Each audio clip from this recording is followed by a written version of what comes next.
misterioso sistema de túneles yace debajo de una antigua ciudad en el sureste de Inglaterra. Este tiene un estilo de graffiti medieval. ¿Cuál era su propósito? ¿Y cómo ha evolucionado con el tiempo? A miles de kilómetros en Vermont, hay una ciudad subterránea hecha de roca pura. ¿Cómo es que esta mina se ha mantenido al frente de la industria por un siglo? Sacamos 64 toneladas de selecto blanco olímpico. Y, enterrado bajo el pequeño país de Moldavia en Europa Oriental, una enorme ciudad subterránea, provista con barriles de oro líquido. Estos son considerados los vinos más costosos del mundo.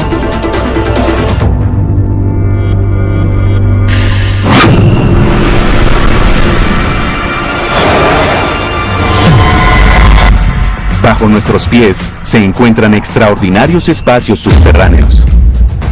Aquí estamos a kilómetros de la civilización. Cuevas, minas y redes de túneles. La joya de la corona en tecnología subterránea. Algunas diseñadas y construidas por humanos.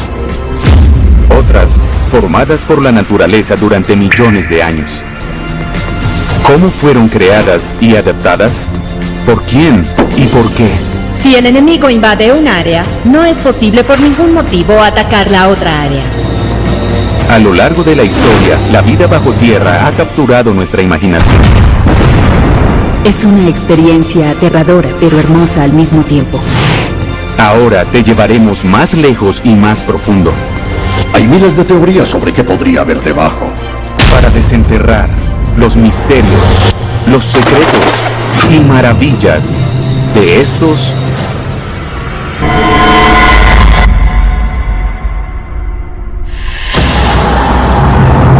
debajo de la ciudad de Exeter, en el sur del este de Inglaterra, se encuentra un mundo escondido de ingeniería medieval.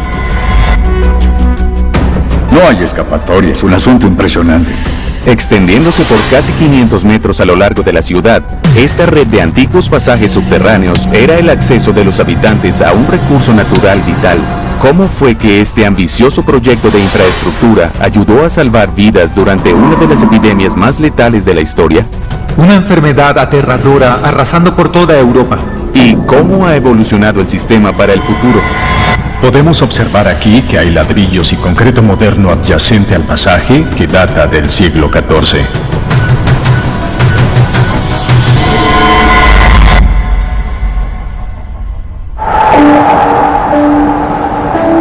Enterrados 6 metros bajo las bulliciosas calles de Exeter, están los restos de una red de túneles con una historia fascinante por contar. Jamás creerías que en una ubicación tan poco prometedora como esta se encuentra un fascinante mundo medieval escondido.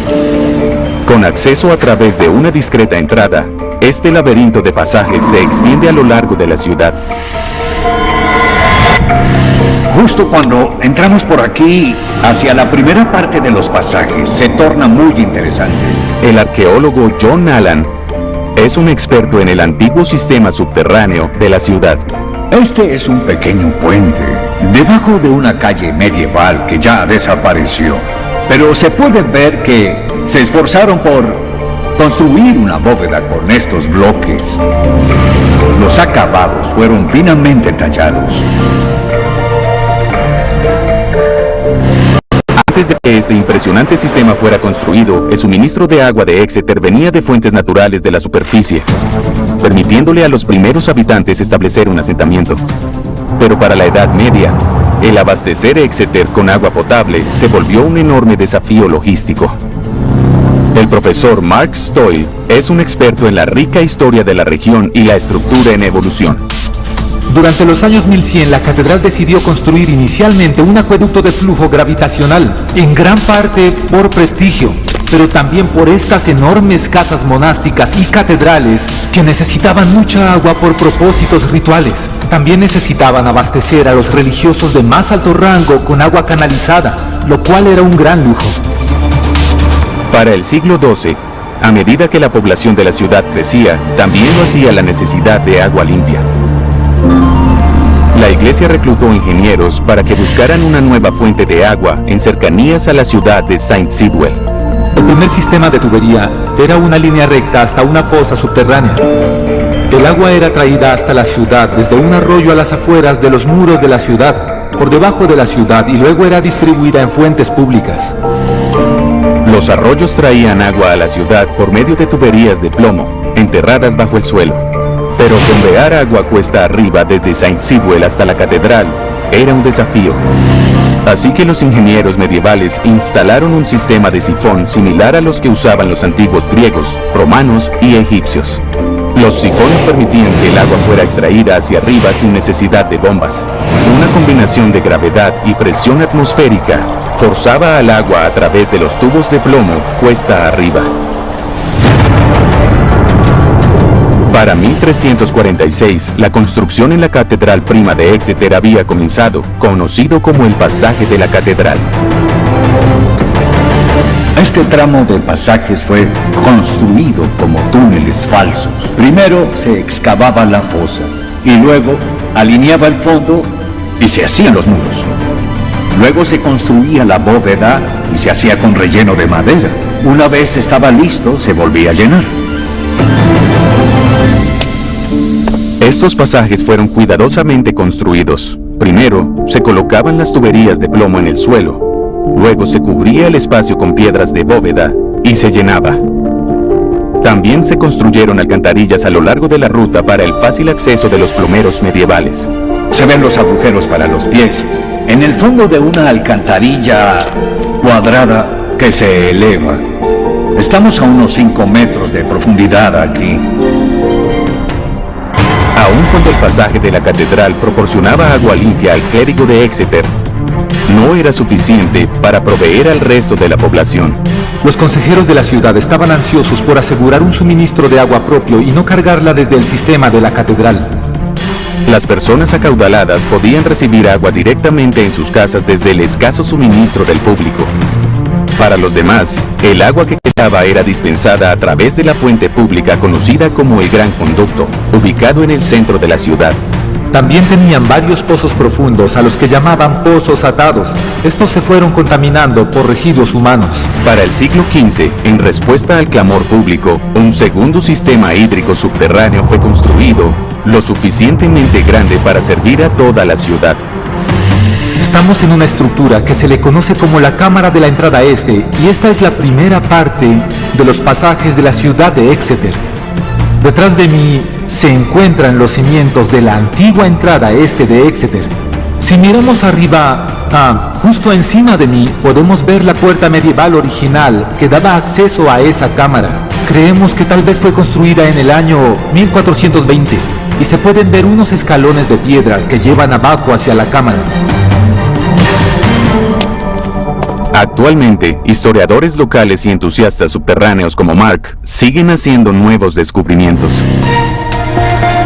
Es de hecho la cubierta medieval original para las tuberías de plomo del acueducto que se encuentra en la ciudad. Así que cuando la tubería salía de esta pequeña cámara, lo hacía por este cuadro de piedra grande, el cual tiene este hermoso agujero en el medio. Tiene un estilo de graffiti medieval. El sistema de sifón se fue expandiendo durante unos cuantos cientos de años. Durante el reinado de Enrique VIII, la cisterna se expandió hasta Carfax, la gran central de intersecciones de la ciudad. Allí se construyó una fuente hermosamente decorada, a donde iban todos los ciudadanos a recolectar agua. A pesar del alboroto público durante esta época, los túneles bajo la ciudad sobrevivieron durante siglos con una gran parte intacta. Sin embargo, en los años 1600, durante la Guerra Civil Inglesa, el suministro de agua de Exeter estuvo comprometido. Las autoridades regentes de Exeter decidieron declarar a favor del Parlamento y convirtieron a la ciudad básicamente en un bastión fortificado.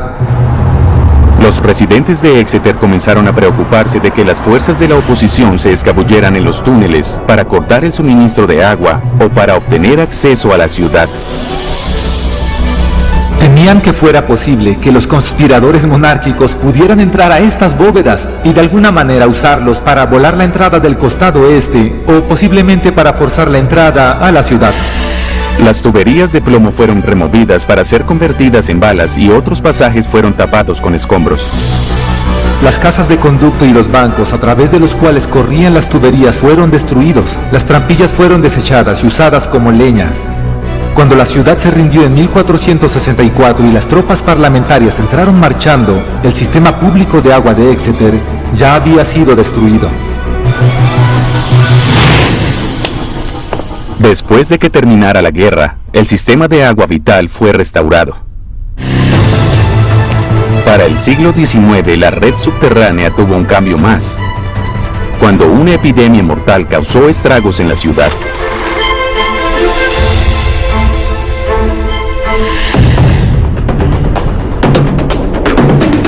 En otoño de 1831, el cólera se estaba propagando como fuego por toda Europa, y los oficiales de Exeter empezaron a preparar la ciudad para cuando llegara la enfermedad.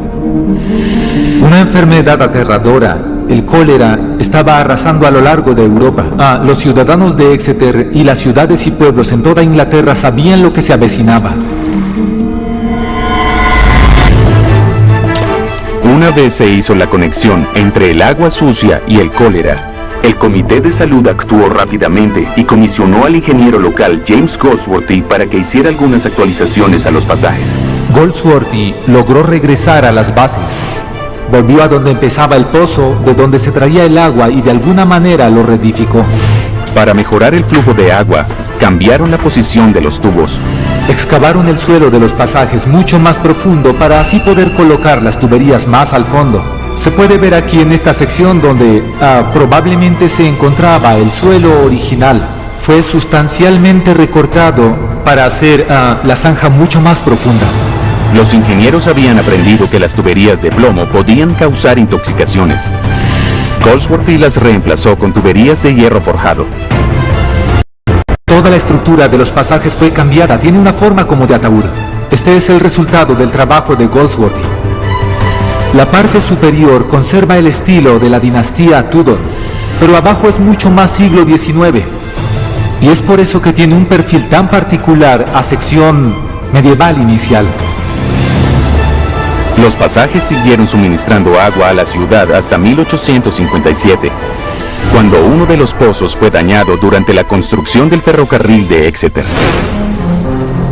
Para 1901, los pasajes habían sido abandonados, pero no olvidados. Casi 700 años después de su construcción, los túneles fueron reutilizados para cumplir una nueva función. En 1942, Exeter sufrió un terrible daño luego de los ataques Baedeker y un bombardeo. Gran parte de la ciudad medieval se perdió en el centro y los sitios fueron evacuados. Hitler estaba enfurecido con el bombardeo de la Fuerza Aérea Real en ciudades históricas alemanas. Así que decidió lanzar una serie de ataques en algunos de los sitios más hermosos y estratégicos de Inglaterra. Exeter fue una de las primeras en ser golpeadas. 2 noches de bombardeos dejaron a la ciudad devastada.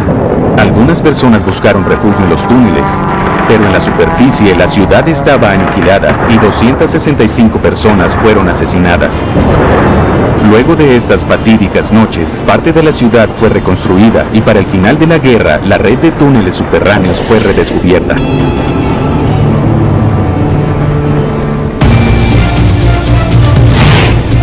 Dave Adcock forma parte del equipo encargado de proteger los túneles mientras haya construcciones nuevas arriba de la ciudad. Era muy importante preservar este monumento antiguo y asegurarse también de que no sufriera daños. Los constructores tuvieron que seguir ciertas reglas y regulaciones para proteger los pasajes, pero como pueden ver, hay ladrillos modernos y concreto adyacentes al pasaje que aproximadamente data del siglo XIV. Lograr un equilibrio entre preservar la ciudad antigua bajo tierra mientras la moderna se desarrolla en la superficie no es una tarea fácil. El área donde estamos ahora es de hecho increíblemente frágil y estamos cerca de la superficie, de manera que es importante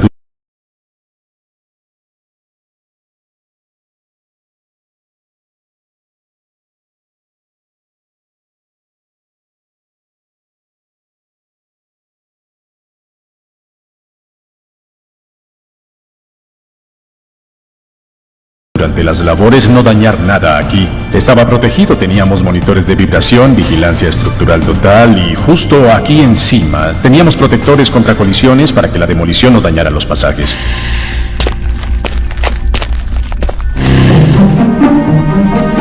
Los monitoreos de los pasajes a lo largo de los años han arrojado unas anomalías misteriosas. Generalmente los pasajes están secos, pero como pueden ver aquí, particularmente después de que llueve, el agua se filtra hacia abajo. Está goteando, como pueden observar. Pero también a veces aparecen charcos y goteras, aún cuando no está lloviendo. No estamos seguros de por qué pasa, pero sospechamos que detrás de las bóvedas y los pasajes puede haber algún tipo de vacíos o sótanos viejos. No lo sabemos bien.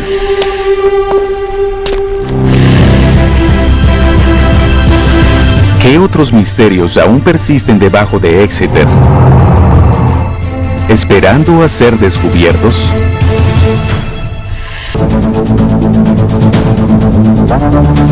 Una inesperada maravilla natural se esconde a 2,5 kilómetros bajo Vermont. Tallada al interior de las montañas Dorset, está la entrada a una mina que ha estado activa por más de 100 años. ¿Cómo esta área se convirtió en el mayor proveedor del material más reconocido del mundo? Usó su influencia política para asegurarse de que el mármol fuera usado en la Corte Suprema de los Estados Unidos. ¿Qué rol ha tenido la tecnología moderna en producir esta codiciada piedra? No olvidemos que hay otra cantera encima. ¿Y cuánto tiempo pueden estas montañas proveer un material de construcción que nunca parece pasar de moda?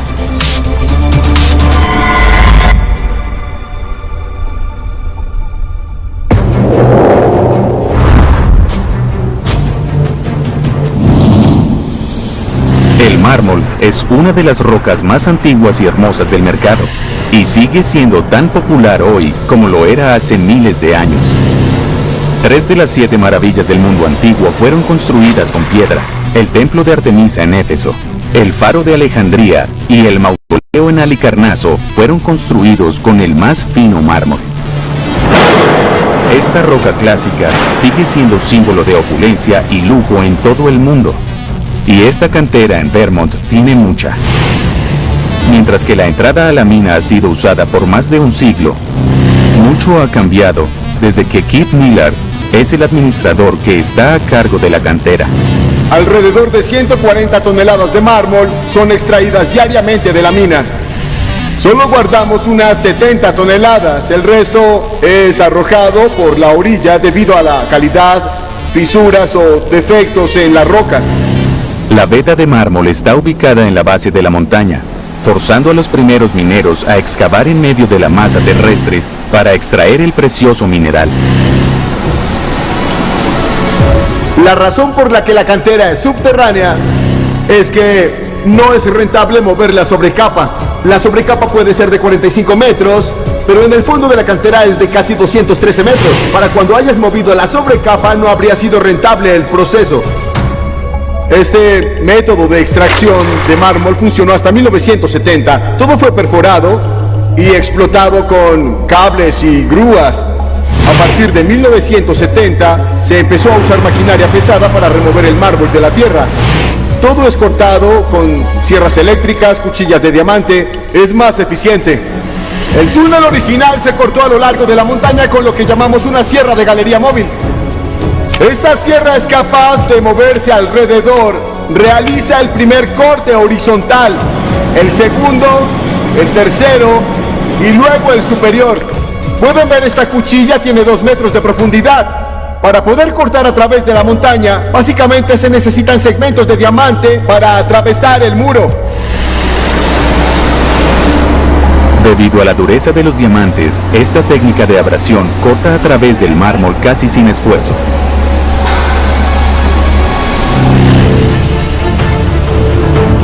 Los diamantes trituran la piedra caliza en pequeños fragmentos. Básicamente la convierte en lodo. Después colocamos cojines de agua en los bloques. Los hacemos explotar, rompemos los bloques y los recogemos todos uno por uno en el cargador. El mármol es difícil de extraer. ¡Lo tienes! Diferente a extraer metales, en donde sacar trozos de roca es una costumbre. El mármol tiene que ser extraído en bloques lo más grandes posibles y sin romperlos para aprovechar su valor. Después de que el túnel original fuera hecho con la sierra de galería, queda este agujero y el suelo abierto. Volvemos a pasar con esta sierra para suelo Fantini. Esta sierra tiene una barra de 6 metros que oscila hacia abajo en estos cortes. Luego cortamos estos en bloques. Cuando fueron cortados, los envolvemos en cable, cortamos la parte inferior y el bloque es liberado de la montaña. Estos sólidos bloques de mármol destinados para el uso del consumidor necesitan elevación de cargas pesadas. Estamos trayendo una excavadora de 50 toneladas para alcanzar los bloques y volcarlos. Son fáciles de volcar. Muy bien, está bien. Despacio.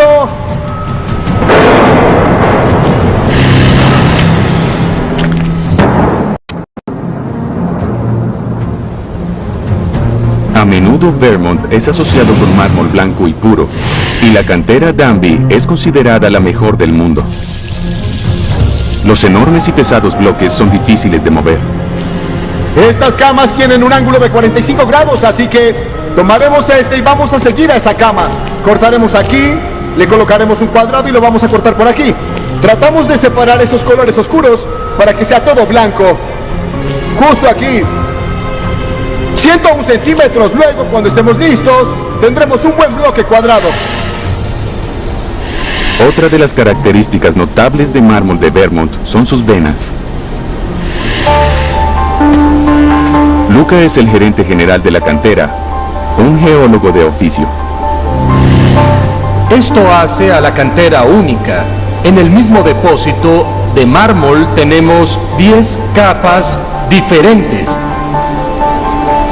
Esta variación en venas es consecuencia de varias fases metamórficas.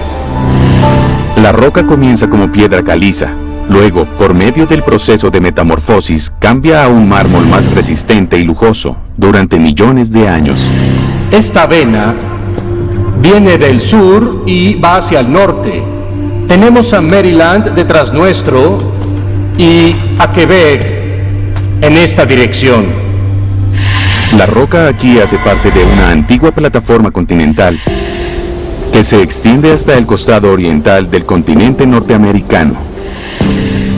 La formación de Shelburne es famosa por su formación de mármol, un depósito.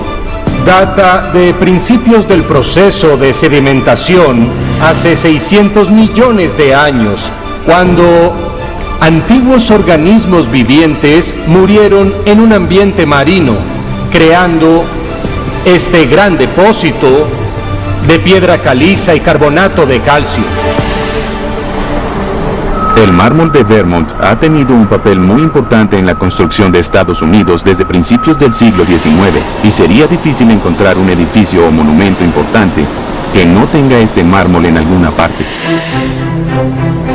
Peter Pavlovich es el director de la cantera Danby y ha estudiado su historia extensamente.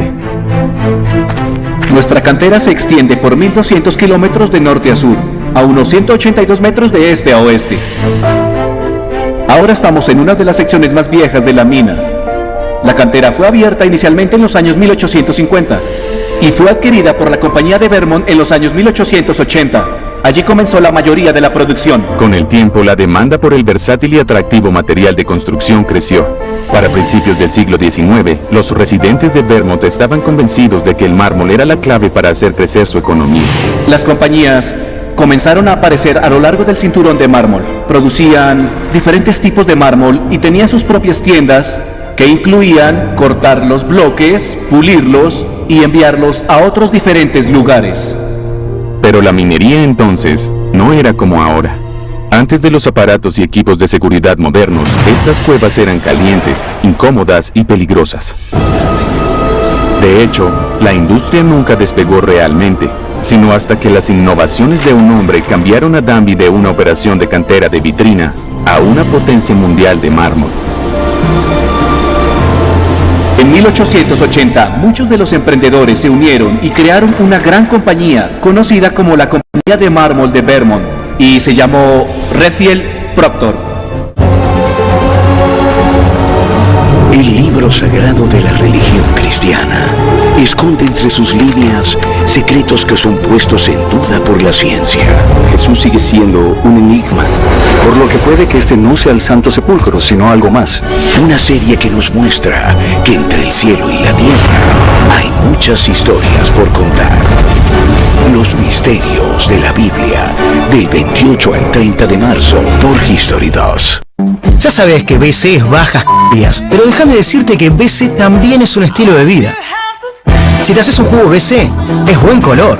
Y también BC es buena rutina. Sí, ya sé que rutina no va con C, pero toda buena rutina es una buena costumbre. BC, que lo bueno se haga costumbre. Los cambios nos enseñaron que todo puede ser flexible, incluso la forma de aprender. Por eso mi mañana empieza hoy, con la oportunidad de estudiar para crear mi futuro y reinventarme con lo que me apasiona. Por eso IEP es la oportunidad, mi oportunidad, con carreras que llegan a donde estoy y con formatos de estudio que se adaptan al mundo que viene. Para trabajar o emprender en los desafíos del mañana, hoy mi futuro comienza en IEP. En Seguros Falabella te damos la mejor opción para cuidarte a ti y a tu auto. Contrata en segurosfalabella.com tu seguro de auto full cobertura con hasta 25% de descuento por 6 meses en el primer año y aprovecha nuestras asistencias y beneficios. En Seguros Falabella estamos contigo. Somos la pasión de todos, esa que nos impulsa a ir hacia adelante. Somos el camino hacia la victoria, trazado por una generación distinta, una hecha de pasión, pero no de cualquiera, que sueña, se emociona y lucha por lo que queremos. Esa es la pasión que nos une a todos. Eso es Pasión por la Roja. MG, sponsor oficial de todas las rojas. La pasión de todos.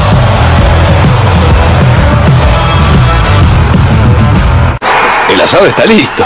Probemos. ¡Asado sin Corega! ¡Es una falta contra tu prótesis dental! Ultra Corega Max, fijación más sellado, brinda fijación más fuerte y bloquea 5 veces más partículas de alimentos. ¡Gol! Si tu boca hablara, te pediría Corega. Poderosas e indefensas, populares y despreciadas, todas valientes, audaces y aguerridas. Mujeres que no dudaron en defender sus ideales con ingenio y astucia. ¡Levántense, mujeres! ¡Ahora! ¡Levántense, mujeres! Cada viernes nos acercamos al pasado para traer de vuelta sus nombres y sus logros. Por History 2. Se volvió una de las corporaciones más grandes de los Estados Unidos y una de las compañías de mármol más grande del mundo.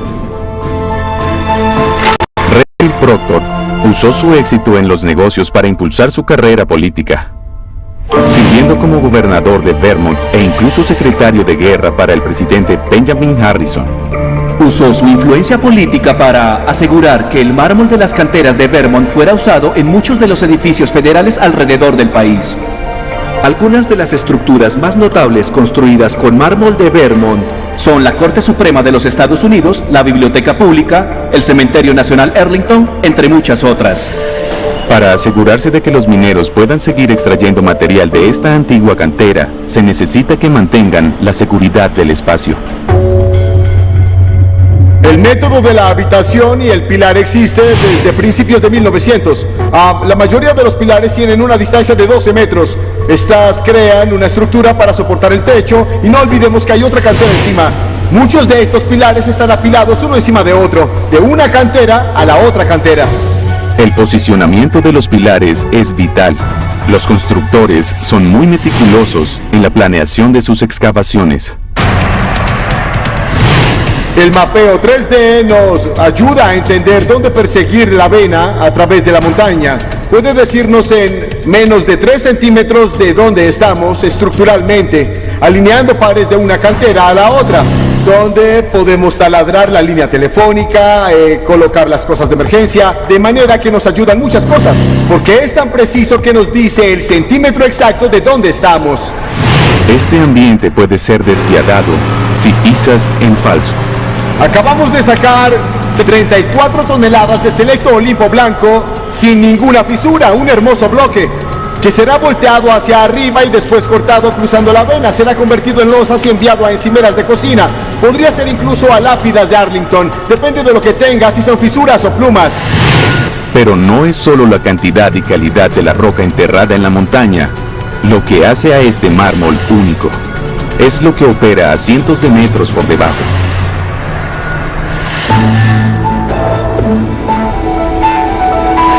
Desde que comenzó a operar en 1903, la mina de mármol de Vermont ha sido considerada una de las mejores del mundo. La mina abarca varias capas, cada una con características diferentes, permitiéndole a los operadores extraer más de 10 tipos diferentes de mármol. Pero incluso cuando el mármol de Danby ha sido usado en edificios famosos de todo el mundo, lo que muy pocas personas saben es que a cientos de metros bajo el suelo, adentro de los muros de la cantera, donde se extrae el mármol, hay una instalación con muchos trabajadores operando. A principios de los 2000 empezamos a crear una fábrica en el hueco que ha dejado la extracción en el pasado para convertir nuestro propio material en losas y cortarlo a tamaño. Este bloque fue recién removido de la cantera Brook, lo estamos trayendo, pesa 65,000 libras. Así que él está tratando de obtener ese bloque muy cuadrado para poder obtener todas las losas que podamos. Ahora están mezclando argamasa, la colocan por debajo del bloque para que cuando las cuchillas de la sierra pasen, las losas no se muevan o cambien, luego las sostienen hacia arriba y se cortan en losas de 2 centímetros de grosor. Chicos, colóquenle los cables, levántenlo, bájenlo y pónganlo en el auto. Para cortar el mármol en bloques, los trabajadores de la cantera usan una cortadora gigante que opera igual que una rebanadora de pan. Básicamente estas cuchillas de atrás a adelante rebanan el bloque en losas de 3 centímetros. Estos son segmentos de diamante soldados en el filo. De hecho, cortaron el mármol. El propósito del agua es mantener enfriadas las cuchillas de la sierra de diamante cuando pasen por el mármol, de lo contrario se calentarían y se romperían.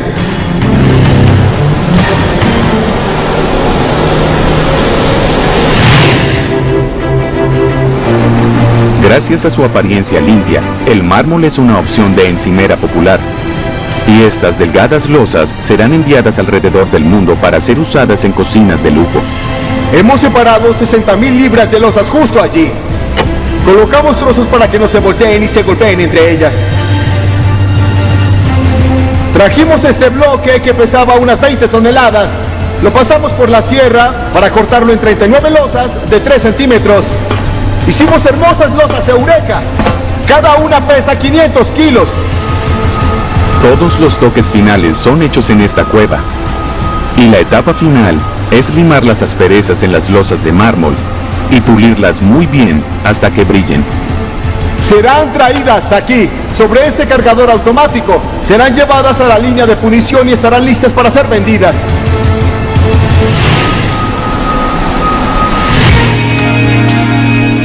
Los avances tecnológicos y la eficiencia en la cantera Danby han permitido que la extracción continúe produciendo este preciado mineral por más de un siglo. Y el amor del mundo por el mármol no ha disminuido. Sigue siendo la roca favorita para cualquier construcción opulenta.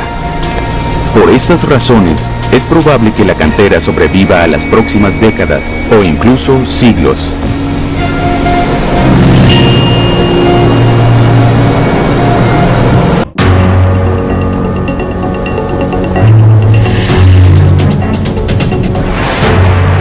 Envuelto en las suaves colinas de Moldavia, se encuentra un mundo escondido a la vista. 120 kilómetros de sinuosos túneles y laberintos, a más de 60 metros bajo tierra, contienen el secreto para el éxito del país. Para la gente de Moldavia, el vino es parte de nuestra vida. Rica en historia y geología, esta enorme ciudad subterránea es única en el mundo. Pero tomarían décadas antes de que esta región pudiera distanciarse del bloque occidental e independizarse. Fue un periodo demasiado difícil para nuestros vinicultores. ¿Cómo es que la geología única de estas cavernas ha contribuido a la próspera producción de vino? No importa qué clima haya afuera, adentro la bodega se mantiene de 12 a 14 grados. ¿Qué ocasionó que la industria más exitosa de la nación estuviera al borde del desastre? Es por eso que en ese periodo gran parte de nuestros viñedos fueron destruidos. ¿Y cómo fue que la industria más próspera de Moldavia tuvo un regreso épico?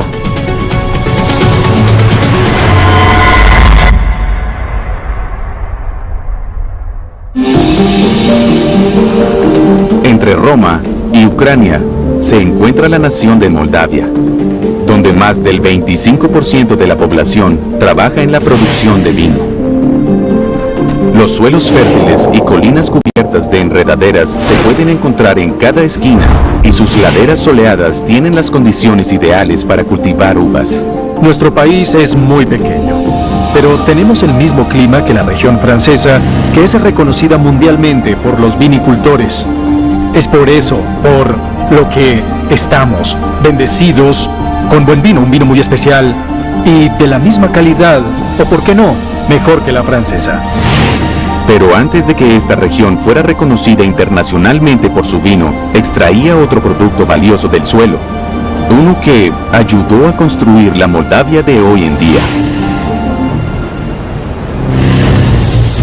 El terreno en esta área de Moldavia se formó hace 12 millones de años, durante el periodo del Mioceno, cuando estaba cubierto por el océano. Un coral rico en organismos prosperó, dejando atrás reservas de piedra caliza. Estamos dentro de la mina Krikova. Esta mina produce la piedra caliza que se usa en la construcción de la ciudad de Chisinau y el área más cercana. Igor Nicoara es un experto en la geología de la región y su historia minera. En este muro podemos observar los resultados de la extracción industrial de piedra caliza.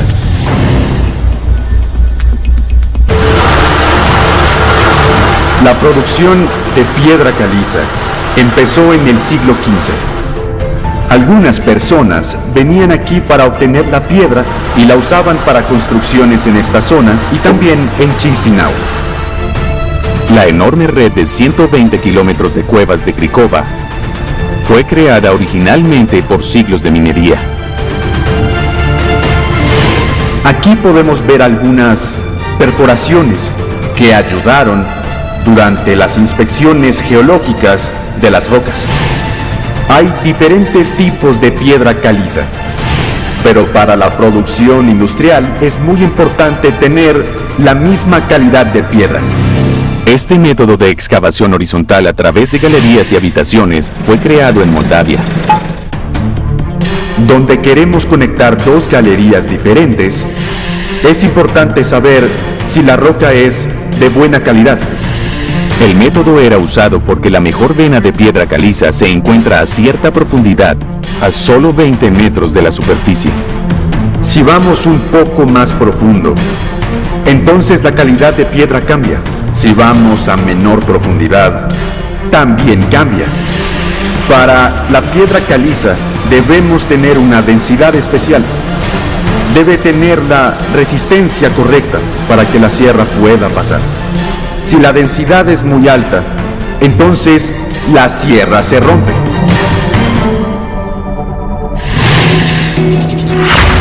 Gracias a los túneles que quedaron después de siglos de extracción de piedra caliza, la industria del vino de Moldavia fue capaz de crecer exponencialmente. Alguna vez fueron los mayores productores de Rusia, pero al país se le acababa el espacio para almacenar la preciada exportación.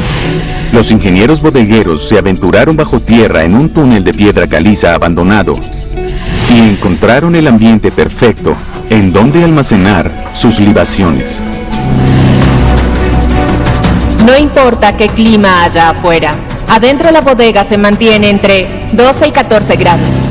Las temperaturas en la red subterránea de Cricovia no cambian, y entre 12 y 14 grados es la temperatura para el añejamiento y almacenamiento del vino. Natalia Salari es una experta en la industria del vino nacional. La humedad aquí en la bodega a veces es entre 97 o 98%, lo que significa que tenemos condiciones maravillosas para almacenar el vino. tratamiento del vino se basa en el almacenamiento. Guardar los vinos en condiciones húmedas ayuda a prevenir que el corcho se seque, lo cual filtraría oxígeno en la botella, oxidando el vino. En esta bodega se almacenan más de 7 millones de galones de vino en barriles de roble. Tenemos robles en el país, pero la calidad no es muy alta. Importamos los barriles de roble de diferentes países, de Francia, España, Italia, y algunos vienen de los Estados Unidos. El proceso químico que ocurre al interior de los barriles de roble le da al vino un cuerpo mayor y un sabor más complejo. Pero el impacto más destacable que tuvieron los barriles de roble fue durante la Segunda Guerra Mundial y no tuvo nada que ver con vino. Los ciudadanos judíos que temían por sus vidas huyeron a los túneles y se escondían de los nazis en los barriles de roble. Con el tiempo, los túneles comenzarían a tener un propósito más entretenido, cuando en 1952, Stalin ordenó crear 5 pasillos de prueba más a la red subterránea de Krikova. Durante este periodo, se volvió un destino clave para todas las delegaciones oficiales de la Unión Soviética. También fueron visitados por el primer hombre en el espacio, Yuri Gagarin. Este corredor se llama el corredor de Yuri Gagarin, en honor a que allí se perdió Gagarin. Estuvo allí durante un día y nos escribió una carta, en la que decía que para él era más fácil ir al espacio que salir de la bodega, porque realmente se perdió allí. Los túneles son el hogar de algunos de los vinos más finos del mundo. Almacenar estos vinos clásicos requiere de métodos especiales. Uno de los vinos clásicos es de postres, llamado Pascua Jerusalén, producido en 1902. Produjimos alrededor de 400 botellas de vino, algunas de las cuales fueron abiertas y bebidas, algunas simplemente desaparecieron. Existe solamente una botella en todo el mundo y se guarda aquí, en nuestra colección nacional. Sorprendentemente, la colección más valiosa almacenada actualmente perteneció a Hermann Göring, comandante en jefe de la Fuerza Aérea de Hitler. Después de la Segunda Guerra Mundial, todas las botellas de la colección de Göring fueron confiscadas por el ejército ruso. Fueron enviadas a Rusia, donde los soldados las bebieron. Aún quedan alrededor de 4.000 botellas de vino, consideradas como el vino más caro de todo el mundo.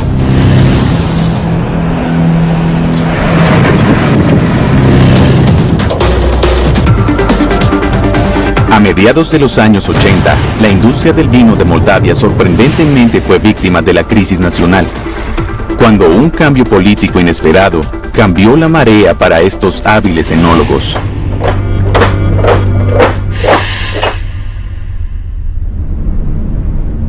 A mediados de los 80, el presidente de la Unión Soviética, Mikhail Gorbachev, intentó reducir el uso desmedido de alcohol lanzando una campaña por la prohibición parcial, la cual causó pérdidas a los enólogos moldavos. 1/3 de los viñedos fueron obligados a cerrar. Nuestra producción de vino moldavo se vio afectada por una orden antialcohol de 1985. Por lo que durante ese periodo, gran parte de nuestros viñedos fueron destruidos. En 1991, Moldavia obtuvo su independencia. Y durante las 2 décadas siguientes, la producción de vino comenzó a crecer de nuevo, siendo Rusia todavía su mayor consumidor. Pero en 2006, Rusia emitió un embargo que envió al pequeño país directo a otra crisis. Nuestra industria disminuyó entre un 75 y un 80%.